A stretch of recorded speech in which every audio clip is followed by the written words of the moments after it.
Oke guys, Assalamualaikum warahmatullahi wabarakatuh.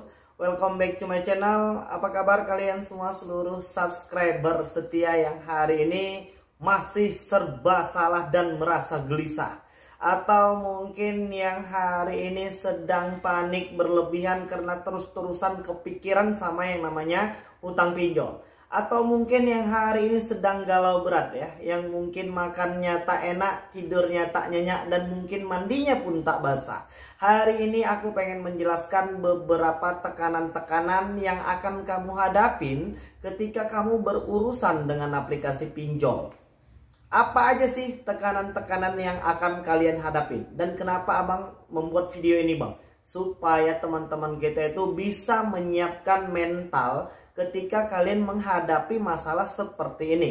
Supaya nanti jangan ada lagi korban yang memilih jalan singkat hanya karena masalah aplikasi pinjol.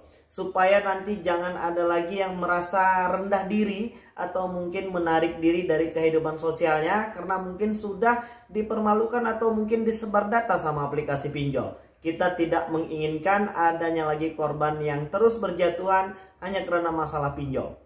Masalah ini kecil, kita hanya butuh waktu, kita butuh proses, kita akan menghadapi ini dengan baik. Dan kalau sudah punya rezeki, kita akan lunasi semua permasalahan yang hari ini sedang kita hadapi. Oke, di video kali ini kita pengen membahas tekanan apa aja sih yang akan kita hadapi ketika kita belum mampu melakukan pembayaran hutang di aplikasi pinjaman uang online. Hari ini yang mungkin belum mampu melakukan pembayaran ya, yang mungkin mendapatkan puluhan pesan melalui WhatsApp atau mungkin SMS dari berbagai nomor yang baru. Atau mungkin yang hari ini sedang sibuk banget ya, seolah-olah menjadi artis. Karena mungkin dihubungin dari puluhan nomor baru dan minta kita bisa bertanggung jawab atas apa yang hari ini sudah kita hutang. Aku pengen mengingatkan, itu adalah bagian dari trik mereka supaya kita panik dan memilih jalan pintas untuk menyelesaikan masalah ini. Jadi ketika hal itu terjadi kepada kalian, tariklah nafas sebentar dan tetaplah berpikir jernih. Karena di video kali ini kita udah jelaskan, itu bagian dari trik mereka. Dan yang kedua, bagaimana ketika mereka menghubungi semua kontak darurat yang sudah kita cantumkan? Itu masih lumayan. Bahkan ada yang super tega menghubungi di luar kontak darurat. Apa yang harus kita lakukan? Ingat, itu juga bagian dari trik mereka. Tugas kalian cukup mengkonfirmasi kepada kontak-kontak darurat atau mungkin yang di luar kontak darurat. Kalau nanti teman-teman kita tuh mengkonfirmasinya ke kita, mereka akan tanyakan hal itu dan kalian cukup jelaskan bagaimana kronologi awalnya. Dan lebih gampang lagi ketika kita memilih untuk jujur. Katakan saja, iya it's okay, itu gua ada minjol dan tidak usah direspon. Kasih tahu sama kontak daruratnya, ya bilang aja nggak tahu. Nanti mereka bakal memakai cara bahwasannya akan mengintimidasi kontak darurat tersebut. Mereka akan bilang bahwasannya kita mencantumkan mereka itu sebagai salah satu penanggung jawab sewaktu kita pengen minjol. Dan kesalahan mereka di awal itu pihak aplikasi pinjol hari ini tidak pernah lagi ya, atau mungkin sebagian saja yang mengkonfirmasi kepada kontak darurat ketika kita ingin melakukan pengajuan. Kalau dulu-dulunya sih di awal-awal banyak dari aplikasi pinjol ini yang memang mengkonfirmasi kepada kontak darurat. Tapi kalau sekarang tuh enggak. Malah ketika berurusan dengan gagal bayar baru mereka menghubungi dan menguber-uber semua kontak darurat kalian. Itu yang kedua. Dan yang ketiga, udahlah nggak usah mikirin tentang slick de-checking atau blacklist de-checking ini itu segala macam. Hari ini tidak usah pikirkan itu. Pikirkan saja bagaimana caranya kita untuk memperbaiki keuangan kita hari ini. Kalau kalian terusan mikirin dengan ditakut-takuti blacklist de-checking ini itu segala macam, itu sama saja di masa depan kita masih mau ngutang-ngutang. Tidak ada yang perlu dikhawatirkan di situ. Ya nanti kalau kita memang sudah menjadi kaya raya, sudah punya banyak uang, ngapain lagi kita berurusan dengan de-checking? Toh semuanya bisa kita beli dengan kontan.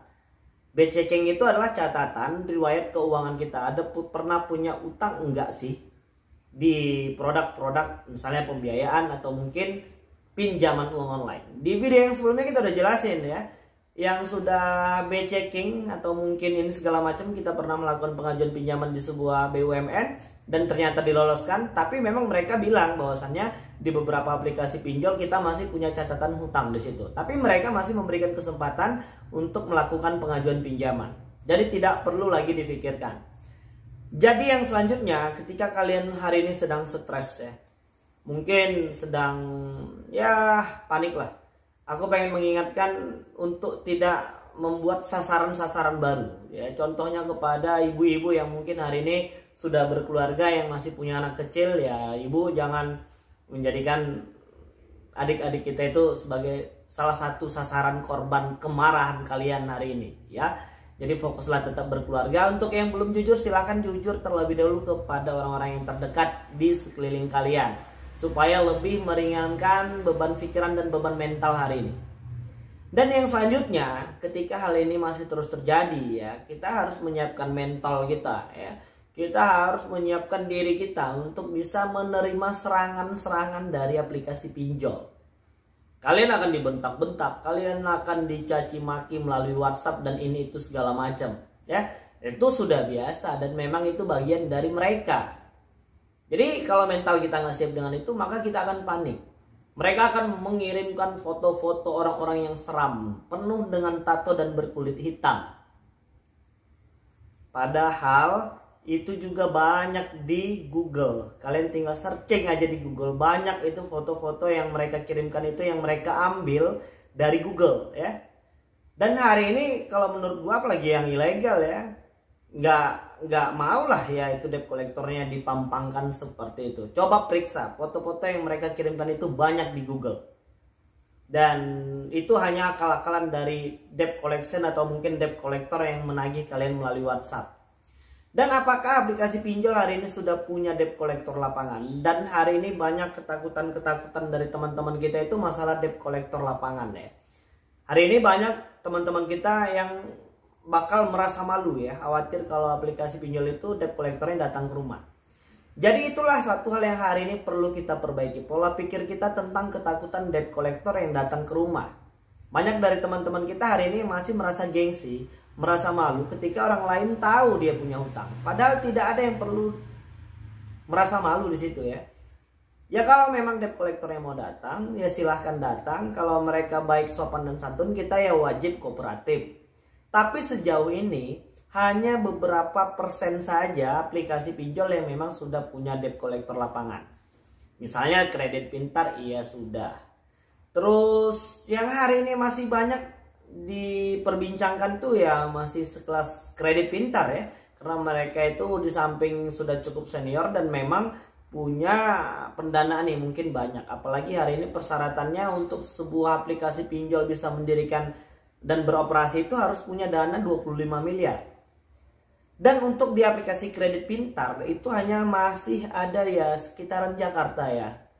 Kemarin ada yang mengaku di Surabaya, ada yang di Bandung, ini segala macam. Tapi yang memang sudah benar-benar fix didatangin masih untuk sekitaran Jakarta doang. Jadi untuk aplikasi yang lain itu masih belum punya debt collector lapangan. Dan ketika itu pun ada, kalian nggak perlu takut dan tak usah gelisah.